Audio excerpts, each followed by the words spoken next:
Hello, friends. It's Chapo. This is a story that deals with Elon Musk paying his employees to bear his children. This is a story that deals with Jeffrey Epstein trying to freeze his brain and balls so that he can be an immortal sort of stud horse for the rest of eternity.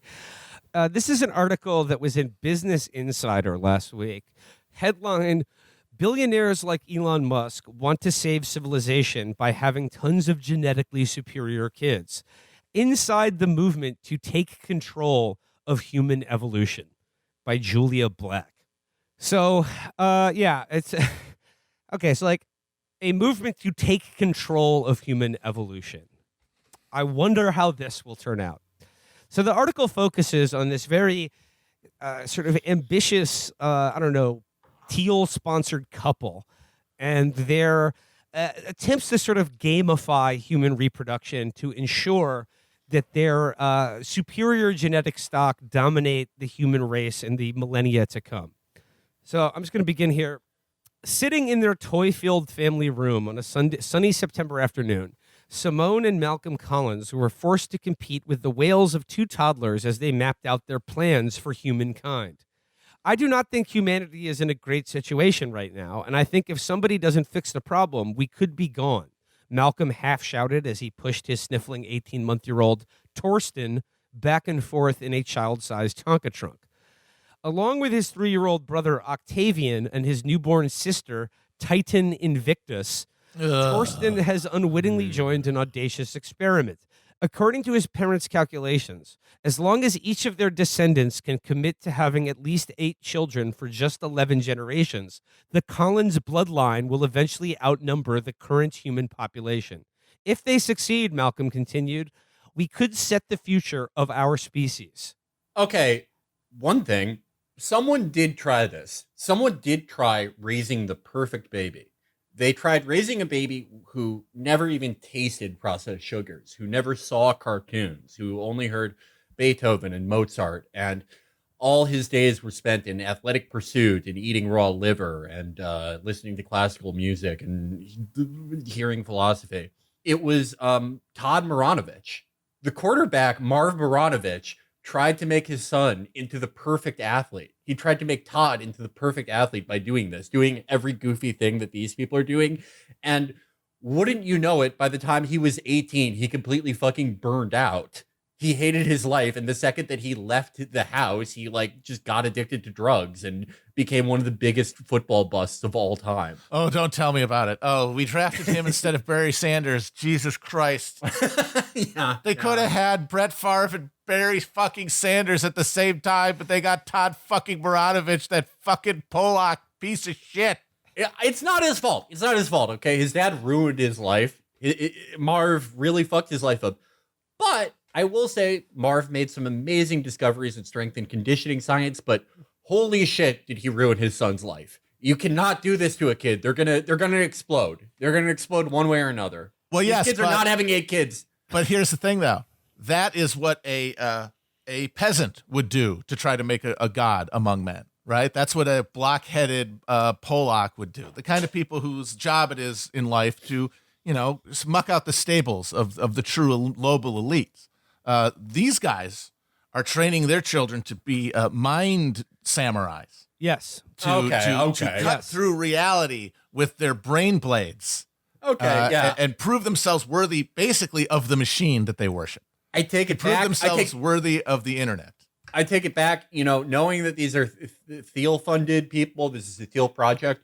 It is going to be enormously successful. It is going to be like all their other ones. Like everything he does. Like Blake Masters. It's going Qbert, to be that thing that they have, the new internet Qbert, that's going great. Yeah. Who doesn't have Qbert on their phone? It will be, I guarantee, none of these kids are going to get addicted to gas station weed. It's not going to happen. I would just like to also just pause for a second and reflect on the fact that they named their newborn daughter Titan Invictus. That should give you a preview. You should go about where to this jail is going. if you do that. Yeah. So there should be a registration system, like in Germany, where you have to have your name approved by the state. It has to be on an approved list. And if you even bring this shit to them, you should be reported to Child Protective Services. Absolutely. And by the way, if you want to raise your kids to be successful, there's only one method that we know to work, that has worked for all of time, for people of most classes, for people in most circumstances. At least one parent has to be kind of a bad parent. Yeah, you can't be batting 1,000 from both sides of the plate. Yeah. Though. You need a real three-true outcome type of guy with like bad fielding. The dad has to kind of not know what he's doing a little bit. Well, Malcolm at 36 and his wife Simone 35. Well, let's just say that they have it all figured out. They are pronatalists, part of a quiet but growing movement taking hold in wealthy tech and venture capitalist circles. People like the Collinses fear that falling birth rates in certain developed countries like the United States and most of Europe will lead to the extinction of cultures, the breakdown of economies, and ultimately the collapse of civilization. I love tech people bemoaning the collapse and fertility and the destruction of shared communal spaces in the real world. Yeah, it's like people don't meet each other. They're just I wonder jacking why. off on the phone. Okay. But here's the thing though. They're talking about themselves, and like this will become more clear as the article goes on. But in fact, they are not just planning for, but hoping to facilitate the massive collapse of civilization for everyone but them. Yeah. They would like to live. It's triage time. We got to save the best of us. Yeah, exactly. Their wardrobes, Simone told me later, are meticulously curated to project the kind of gravitas their work requires. Beneath their thick, black-rimmed glasses, hers round, his rectangular, the couple look, as they would put it, biologically young. Talking that way is normal and cool, yeah. And I definitely would not back away from you at a barbecue if you started saying shit like that. Okay, I just want to underscore. They said their wardrobes project the gravitas that their work requires. So immediately the question in my head is, what are their jobs? What's their work that's so important that they need to preserve the light of consciousness for another billion years? On the boot black, I bet. Okay. They work for Gumley, Fuckler, Ding Dong, Zinglezaggle, and Blooper. Together, they write books and work in the VC and private equity worlds. Simone has previously served as managing director for Dialogue, the secretive retreat co-founded by Peter Thiel.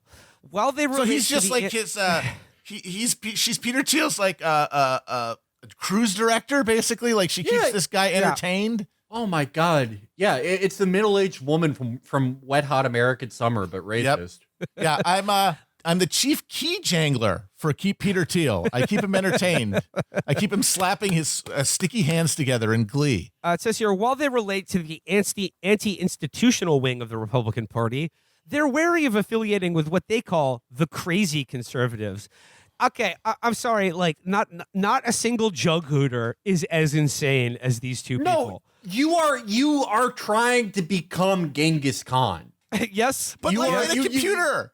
Yeah, it's like that's the thing. It's like they don't want to do the thing. Like they think they're trying to preserve the heroic tradition of humanity, right? The people who historically rose through the ranks of common people to become notable through their deeds. They want to preserve that from the muck just taking over in some sort of horrible dysgenic hell.